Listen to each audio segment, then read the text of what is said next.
We've heard the story over a million times. Combos, originally a bug in Street Fighter II.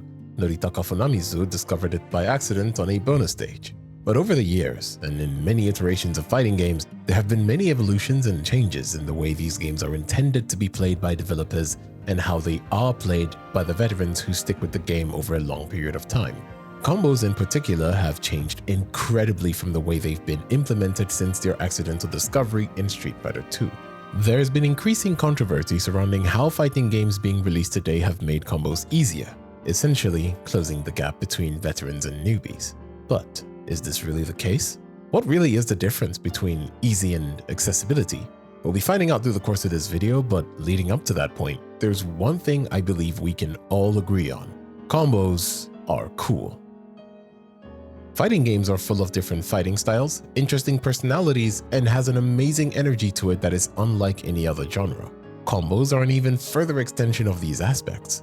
Whether it's outstandingly high barriers of execution that speaks for a player's dexterity and skill, or the personality of a player being expressed by the route of a combo they choose to do at whatever moment, this fact is undeniable. They are difficult, depending on complexity of course, yes. However, they're always worth learning for you. Yes, you, even if you're new to fighting games. But don't get the wrong idea. I don't mean you're not allowed to have fun in a fighting game if you can't do them, but many would argue that these combos are the most fun parts of a fighting game. As I said before, they ooze aspects of your personality, allow you to keep hitting your opponent longer and for more damage, and show your enemy that you will capitalize on their mistakes and punish them for doing anything dumb. This not only adds a layer of complexity to the mind game, but it makes every single interaction that much more exciting, as both of you are waiting for your next big chance for a combo. Hell, some people are even willing to just give up after watching you do certain combos. This damage ain't just in-game, baby. It's mental boom-boom damage as well. My source is that I made it the fuck up. As I said before, combos have changed a ton since their introduction. They were even at first thought to be way more difficult for players to execute, but in light of how popular they've become, fighting game developers have been fighting an incredibly difficult battle.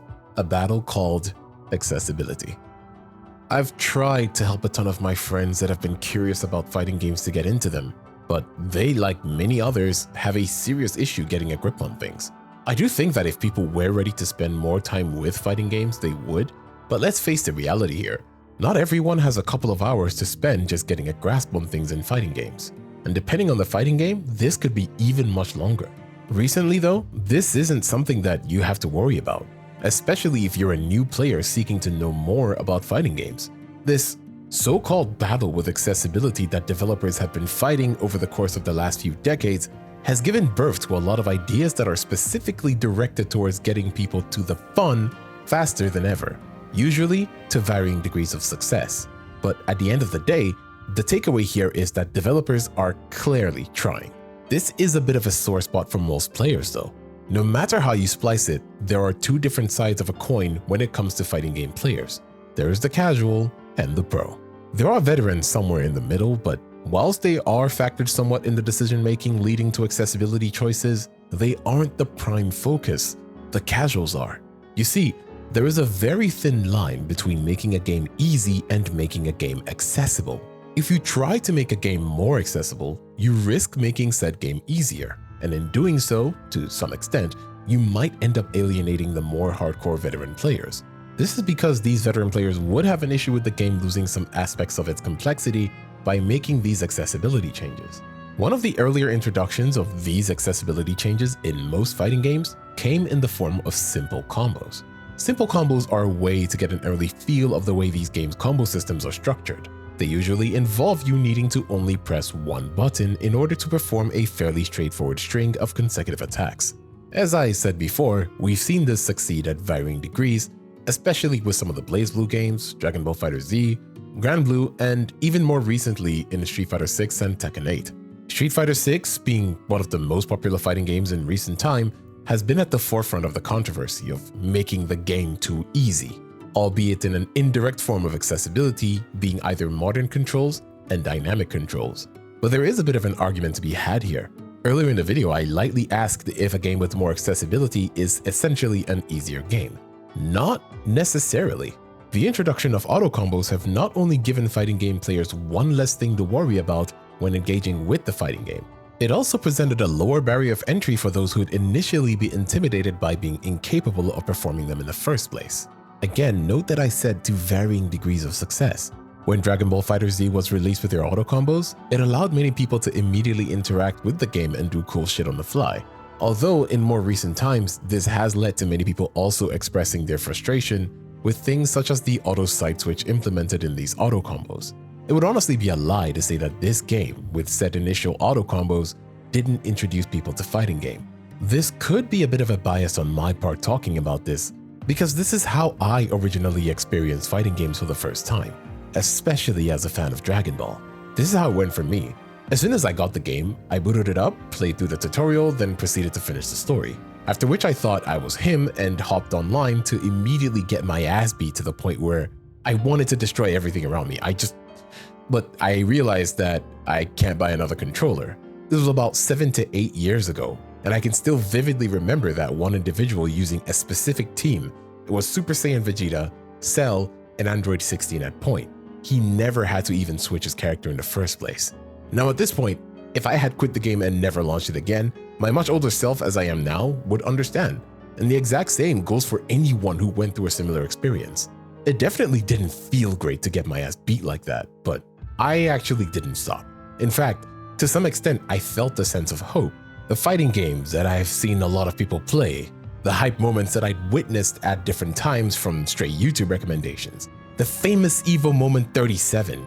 Although I was beaten so badly, I felt that maybe I could also do these combos. I may have gone on a bit of a tangent, but I want to remind you that this is most likely many people out there who have tried dipping their toes in this niche pool of a genre that is fighting games. It's usually where the line is drawn for individuals who decide to either stick with the game or not explore the genre any further.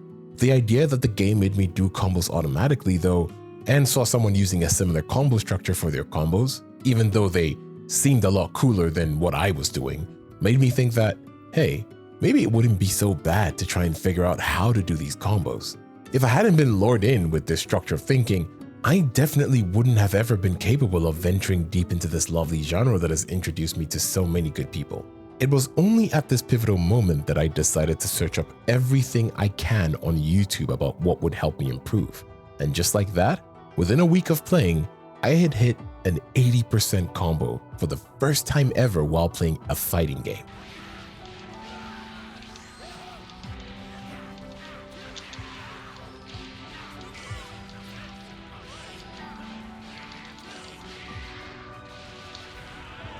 No! I did it! I actually did it! Woo!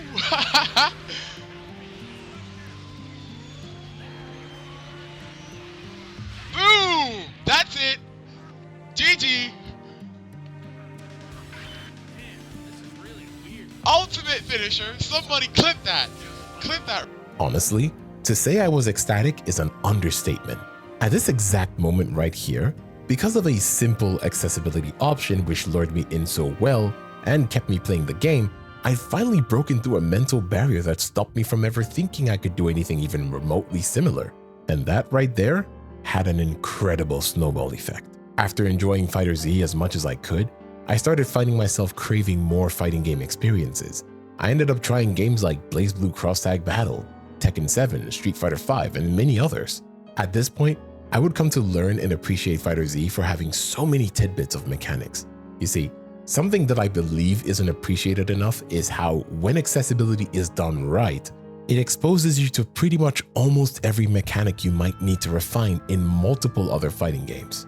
This was the exact effect that FighterZ had on me, and that is why I'm able to say this today.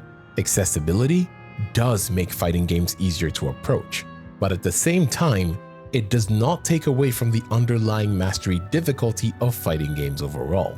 And just because I was able to perform my auto combos definitely did not lower the gap between me and that person who absolutely destroyed me during my first ranked match. And this leads me to the second part of the video, the concerns of said accessibility. The concerns of longtime fans of their respective fighting games are very valid despite the net positives of accessibility changes that we've seen throughout the years. Definitely making fighting games more accessible has had a good effect on the FGC, Much like me, it's most likely introduced many others into the scene one way or the other. On the other hand, on the way here, it has taken much away from its original audience. There is no denying that. For examples of this, we need not look further than games like Guilty Gear Strive and BlazBlue Cross Tag Battle. These games have had a prominent history of dense system and character mechanics. From the original iterations, they have always been known to be very difficult to both get into and master. It's only natural that as these games have progressed, they've also come a long way in this battle of accessibility. Guilty Gear Strive, for example, doesn't really have its old systems anymore. It retained Roman cancels but lost Gatlings. BlazBlue Cross Tag, being the worst offender, lost most of the complexity of its characters' movesets from Under Night, Persona 4 Arena Ultimax, and BlazBlue itself. Whilst these games are still very enjoyable and is still mechanically dense in separate aspects, at the cost of accessibility, these systems were all done away with to varying degrees. And naturally, not every player is happy with it. They can accept it, yes, but it doesn't mean they don't wish that their characters weren't as mechanically complex. Especially with a game like BlazBlue that had each and every single character be for a certain kind of archetype that many players would vary playing. Although at the end of the day, accessibility doesn't necessarily make these games easier. It has allowed players to be able to play at a new floor, as compared to where the newbies would have been in previous iterations of these games. This does close the gap between new and veteran players, and sometimes even pro players, but this is honestly at a negligible margin, depending on which fighting game you're playing, of course, but still not all that far. So the answer is yes and no? It really does depend on what game you're playing and how accessibility options are implemented. But if there's anything that we can be grateful for, it's allowing fresh new faces to be seen and compete within the FGC, and also support our favorite fighting game developers. Because no matter how you splice it, these fighting games selling as much as they do and succeeding as much as they do is all up to the fact that the casuals are willing to spend money on and try these games. If it weren't for them, we wouldn't be having our prize pool so juicy. Who knows, maybe one day Arc System Works will make a new Jujutsu Kaisen 2D fighting game. Or who knows, they might even bring back BlazBlue. Yeah. Much thanks if you made it to the end of the video. I really do appreciate you. Kindly leave a like if you'd like to see more of this kind of content. And if you have anything you'd like to share on the topic, I'll keep an eye on the comments. And remember guys, take your time.